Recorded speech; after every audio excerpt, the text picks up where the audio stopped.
हरे कृष्ण प्रभु जी। मैं शंकर सर आपको कक्षा 9 चौथा चैप्टर दो चरों वाले रैखिक समीकरण को बताने जा रहा हूँ। ठीक है, तो सबसे पहले हम देख लेते हैं कि चर किसको बोलते हैं। X Y Z A B C D E F G H, यानी कि इंग्लिश अल्फ़ाबेट जो भी है वो सब का सब मेरा चर कहलाता है। ठीक है, और अंक जितना भी हम लोग को अंक हो गया, संख्या हो गया, इस तरह का नंबर 1 2 3 4 5 10 15 16 जो भी हम लोग का नंबर है ये सब अचर पद कहलाता है। ठीक है, रैखिक समीकरण किसको बोलते हैं? जिसमें हम लोग को पावर में एक छुपा रहता है। यहाँ पर देखिए एक है, यहाँ भी जेड पर है, यानी कि इंग्लिश अल्फ़ाबेट पर एक छुपा रहता है और इससे ज़्यादा पावर बड़ा नहीं होना चाहिए। ये हम लोग को रैखिक समीकरण कहलाता है। ठीक है, 2x + 5 हो गया, 7 + z हो गया। इसी तरह से आप अगला भी कुछ भी लिख सकते हैं, 5a + c = 0। तो ये सब रैखिक समीकरण होगा, क्योंकइस सब का पावर जो है तो 1 है, यानी घात जो है सो 1 है। एक चर वाले रैखिक समीकरण, एक चर वाले रैखिक समीकरण इसको बोलते हैं हम लोग। जो यहाँ पर हम लोग को रैखिक समीकरण था वही है। इसमें बस यही है, एक चर वाले का मतलब कि एक समीकरण में एक ही ठो एक्स रहेगा या वाई रहेगा या जेड रहेगा। ठीक है, एक सर वाई, जैसे कि यहाँ पर ए और सी दो ठो लिखे थे, तो ऐसा नहीं रहेगा मेरा। कोई एक ही ठो रहेगा, एक्स रहे चाहे वाई रहे चाहे जेड रहे, कोई भी एक ही ठो रहेगा, तो इसी को बोलते हैं हम लोग एक चर वाले रैखिक समीकरण। जैसे कि हम लोग का समीकरण दे दिया 2x + 5 7 + z 3y - z 7 = हो गया z 0। अब दो चर वाले रैखिक समीकरण, दो चर वाले समीकरण में क्या है कि एक ही समीकरण में एक्स वाई या वाई जेड या जेड एक्स जो भी रह सकता है हम लोग का। देखिए यहाँ x + y है, दो चर है, एक चर दो चर, इसलिए उसको दो चर वाले समीकरण बोलते हैं। यहाँ पर भी है x और y है ना, तो इसलिए हम लोग इसको दो चर बोलेंगे हम लोग। यहाँ y + z है, तो इसको हम लोग दो चर बोलेंगे। बाकी नंबर कुछ भी रहे उससे कोई फ़र्क नहीं पड़ता है। p + 4q = 7 हो गया। ठीक है, तो ये हम लोग को यहाँ भी देखिए दो चर है, यहाँ पर भी देखिए 3 = √2x - 7y हो गया। तो x और y दो चर है, तो इस तरह करके हम लोग को दो चर होना चाहिए। और सिर्फ हम लोग को x y या z ही लेना है, a b c नहीं। a b c को हम लोग वास्तविक संख्या के रूप में लेते हैं। ठीक है, ax + by + c हो गया, यानी कि यहाँ पर देखिए एक x हो गया, y हो गया, तो ये हम लोग को दो चर हो गया। जहाँ a b c वास्तविक संख्या है तथा a b शून्य नहीं है, यानी कि a और b मेरा शून्य नहीं होना चाहिए। इसके बाद हम लोग आते हैं एक चर वाले रैखिक समीकरण। ये आपको हम जो बता रहे हैं ये सब NCERT का ही बुक का किताब का है, को संख्या रेखा पर निरूपित करना हमको है। ठीक है, संख्या रेखा पर कैसे निरूपित है? 2x + 5 = 0 रहेगा, या 2x = -5, x बराबर हो गया -5/2 हो गया। अब इसको संख्या रेखा पर करना है, तो संख्या रेखा पर कैसे करेंगे हम लोग इसको? जैसे कि एक लाइन ले लीजिएगा ऐसे। ठीक है, इस तरह करके यहाँ हो गया 0 -1 -2 -3 -4 -5 -6, इधर होगा 1 + 1 + 2 + 3 हो गया। ठीक है, अब सब के नीचे हम लोग यहाँ पर देखिए -5/2 है, तो सब के नीचे क्या कीजिए 2 से भागा दे दीजिए इस तरीके से। ठीक है, हम लोग को इंडिकेट करने के लिए बोला था -5/2 के लिए, तो यहाँ पर ऐसे सर्किल दे देंगे और इंडिकेट कर देंगे -5/2 हो गया। बस यही हम लोग को इंडिकेट करना था संख्या रेखा पर निरूपण। ठीक है, इसके बाद हम आते हैं एक चर वाले समीकरण को दो चर में बदलना। हम लोग जैसे कि एक चर वाला दिया हुआ है 2x + 5 = 0 दिया हुआ है, ये मेरा एक चर वाला समीकरण है। अब इसको दो चर में बदलना है, दो चर में कैसे बदलेंगे? 2x + y तो इसमें नहीं है, इसलिए क्या करेंगे 0 से इसको गुना कर देंगे, 0 × y + 5, ये वाला 5 ले दिए =0। यही x और y एक चर दो चर, तो ये मेरा दो चर का बन गया। ठीक है। तो इस तरीके से हम लोग एक चर वालों को दो चर बना सकते हैं हम लोग। जैसे कि मान लो कि x प्लस 4 दिया हुआ है बराबर 0 है, तो इसको दो चर बनाना है तो कैसे बनाएंगे, तो x प्लस 0 इंटू वाई कर देते हैं प्लस 4 बराबर 0। यही हम लोग को दो चर का बन गया है। मान लीजिए कि मेरे पास ऐसा रहे y बराबर 0, ठीक है। ये तो एक ही चर है, तो इसको हम लोग दो चर करना है। तो जो दो चर करके क्या करेंगे हम लोग, या 0 इंटू एक्स प्लस वाई बराबर 0। तो ये मेरा दो चर हो गया, एक चर दो चर। तो इस तरह करके हम लोग दो चर बना सकते हैं, एक चर को दो चर बना सकते हैं हम लोग। अब आगे क्वेश्चन हम लोग का उदाहरण दिया हुआ है, नीचे दिए गए समीकरणों को ax plus B y plus C बराबर 0 के रूप में लिखिए और प्रत्येक स्थिति में a, b और c का मान बताइए। इस क्वेश्चन को समझने के लिए हम लोग कुछ देख लेते हैं। जैसे कि मान लीजिए कि आपके पास 2x प्लस 3y बराबर √7 है, ठीक है। तो हमको क्या करना है कि ax plus B y plus C के रूप में हम लोग को लिखना है, जैसे कि क्वेश्चन हम लोग को दिया हुआ था। ये देखिए यहाँ पर दिया ना है, इस रूप में हमको लिखना है। तो क्या करते हैं हम लोग,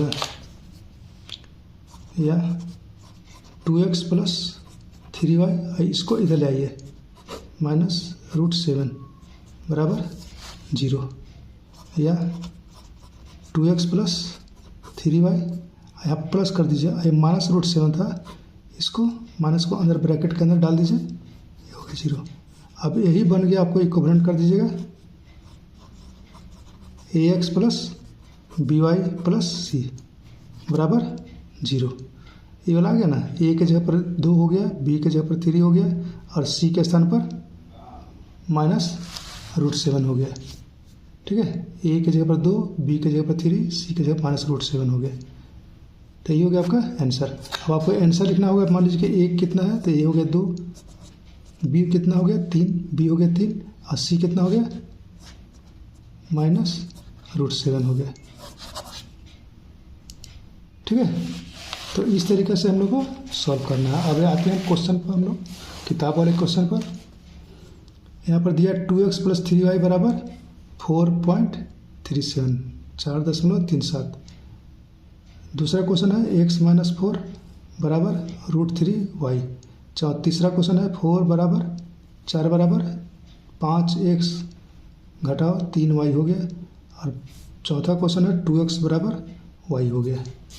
सॉल्व करते हैं हम लोग। पहला देखिए 2x प्लस 3y बराबर 4.37, या 2x प्लस 3y। अब इसको 4.37 को बराबर के इधर लाइए, तो क्या हो जाएगा, माइनस हो जाएगा। 4.37 बराबर 0 हो गया।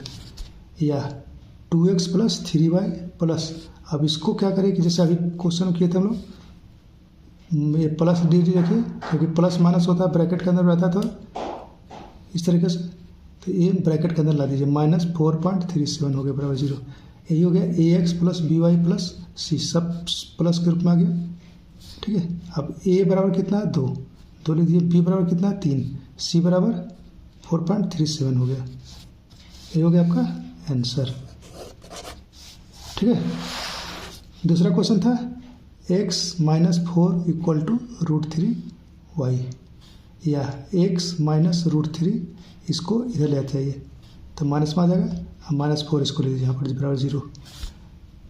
यहाँ पर x है, अब x के पहले कुछ नहीं था, तो यहाँ पर क्या होगा 1x plus minus √3y plus -4 हो गया बराबर 0 हो गया। ax plus B y plus C बराबर 0 हो गया। a बराबर हो गया 1, b बराबर हो गया -√3, c बराबर हो गया -4 हो गया, ठीक है। तो ये हो गया आपका आंसर। इस तरीके से सब क्वेश्चन को आप सॉल्व कर सकते हैं। वीडियो को रोक कर और सॉल्व कीजिए खुद से, उसके बाद मिलाइए। यहाँ हो गया 4, थर्ड में 4 बराबर 5x माइनस 3y हो गया, या 5x माइनस 3y को रखिए आप, और ये 4 को बराबर किधर लाइए, तो -4 हो जाएगा बराबर 0 हो गया। या 5x प्लस, अब ये -3 को प्लस के फॉर्म लाना हमको है, तो ये -3 को ब्रैकेट के अंदर लिखिए, y यहाँ लिखिए, अब प्लस ब्रैकेट के अंदर -4 हो गया बराबर 0 हो गया। ax plus by plus c, सब देखिए प्लस के रूप में आ गया, यही हो गया। एक आंसर यहाँ हो गया और दूसरा हम लोग का आंसर यहाँ आ गया। तो a बराबर 5, b बराबर -3 और c बराबर -4, ये हो गया आपका आंसर। ठीक है, बहुत ही आसान क्वेश्चन है सर। अब यहाँ पर 2x प्लस वाई है, तो ये y को इधर ला दीजिए, या 2x माइनस वाई हो गया बराबर 0 हो गया। हम लोग को लाना है ax plus by plus c के रूप में लाना था। ax और y तो मेरे पास है, लेकिन c नहीं था मेरा, यानी अच्छा पद। तो 2x प्लस -1 लिख दिया यहाँ पर y और प्लस 0, c के स्थान पर क्या हो गया 0 लिख दिया बराबर 0 हो गया। तो a बराबर क्या हो गया 2, b हो गया -1 और c हो गया 0, यहाँ पर 0 लिख दिया। ठीक है, तो उदाहरण पहला हम लोग को खत्म हो गया। अब यहाँ पर है उदाहरण 2 में, निम्नलिखित में से प्रत्येक को 2 चरों वाले समीकरण के रूप में व्यक्त कीजिए। हमको 2 चर वाले समीकरण में बदलना था, अभी तो बताए थे इधर पीछे में। तो पहला है x बराबर -5, y हो गया 2, तीसरा हो गया 2x बराबर 3 और चौथा हो गया 5y प्लस बराबर 2 हो गया। तो हमको 2 चर बदलना है। तो सबसे पहले देख लेते हैं इसको। एक पहला क्वेश्चन है x बराबर -5, एक चर 2 चर वाले समीकरण के रूप में कैसे होगा हम लोग को। तो ये वाला x लिख दिए, अब यहाँ पर तो y नहीं था तो क्या करेंगे प्लस लिख के 0 × y लिख दिए बराबर -5 हो गया। अब इस -5 को बराबर किधर ला दीजिए, तो यह x प्लस 0 × y प्लस 5 हो गया बराबर 0, ये हो गया आपका आंसर। अब यहाँ y दिया है 2, तो ये मेरा एक चर है, इसको 2 चर में बदलना हमको है। तो यहाँ लिखेंगे 0 × x। ठीक है, कोई भी किसी को बदलना होगा बस 0 से गुना करके बदल देना है उसको। तो 2 चर वाला हो गया 0 × x प्लस y, और ये वो 2 को इधर ला दीजिए तो -2 हो गया। 0 × x प्लस 1y और प्लस के रूप में लिख देते हैं, और ये -2 को ब्रैकेट डाल दिए। ठीक है, ये हो गया आपका आंसर।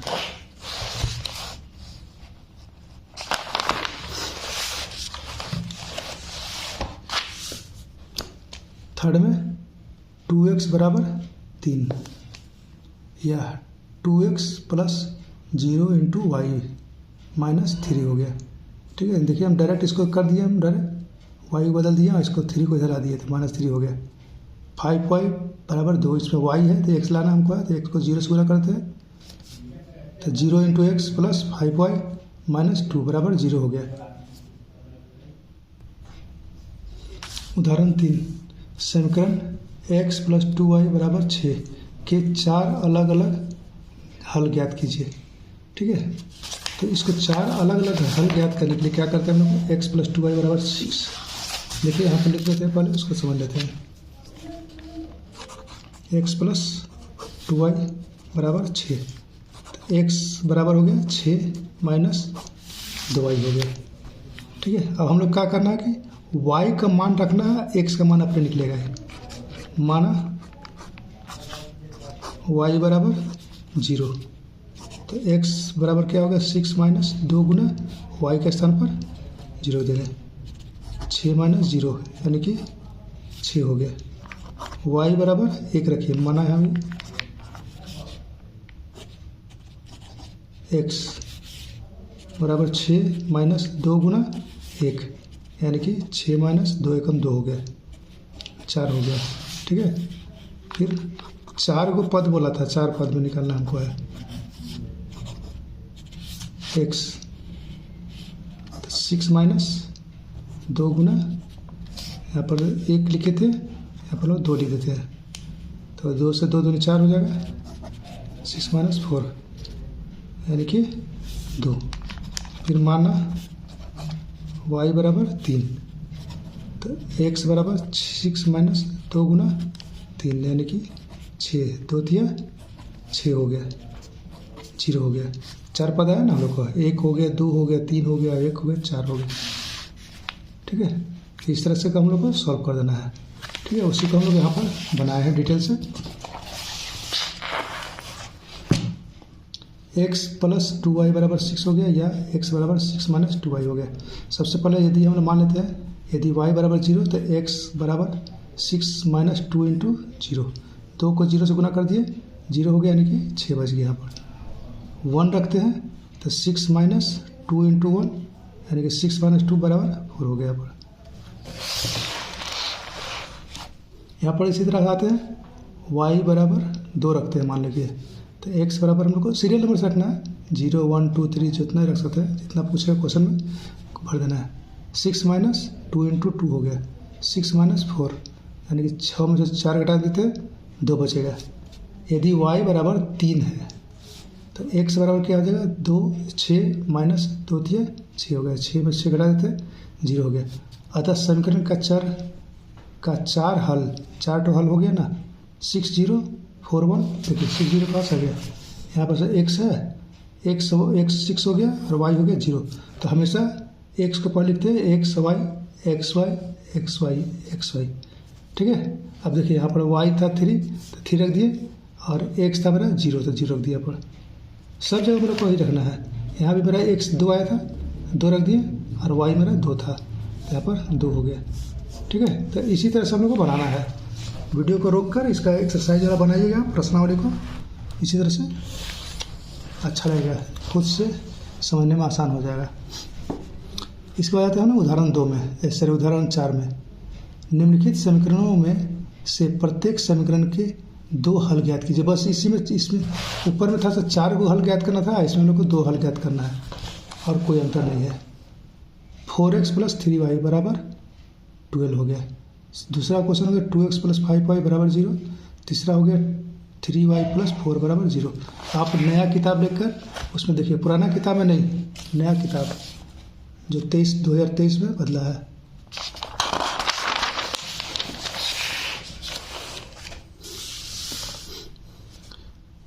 पहला क्वेश्चन हम लोग का है 4x प्लस 3y बराबर 12। 4x हो गया बराबर 12 माइनस 3y, x बराबर हो गया 12 माइनस 3y, और इधर 4 को बराबर किधर जाएगा तो नीचे चला जाएगा। यहाँ पर गुना के रूप में था, इधर आके भागा रूप में हो गया।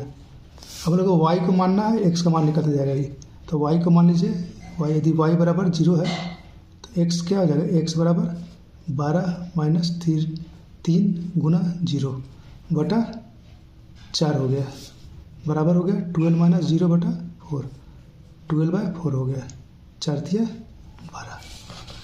क्लियर है। हम लोग 2 ही निकालना था तो 0 और 1 लेके चलते हैं, तो y बराबर 1 हो गया, x बराबर हो गया 12 माइनस 3 इंटू 1 बटा 4 हो गया, बराबर हो गया 12 माइनस 3 बटा 4 बराबर 9/4 हो गया, ठीक है। अतः समीकरण का 2 हल, समीकरण का 2 हल क्या हो गया, x देखिए x 3 है और y 0 है तो 3 0 लिख दिए। यहाँ पर भी देखिए x 9/4 और y हो गया 1 हो गया आंसर। बस यही हम लोग को करना था। यहाँ दूसरा क्वेश्चन है 2x प्लस 5y बराबर 0 या 2x बराबर माइनस 5y या x बराबर माइनस 5y/2 हो गया। अब इसी तरह से y का मान रखेंगे और x का मान निकलता जाएगा, तो y बराबर 0 रखिए तो x बराबर हो गया 5 माइनस 5 इंटू 0 बटा 2, जिसको गुना कर दीजिए 0 बटा 2 यानी कि 0 हो गया।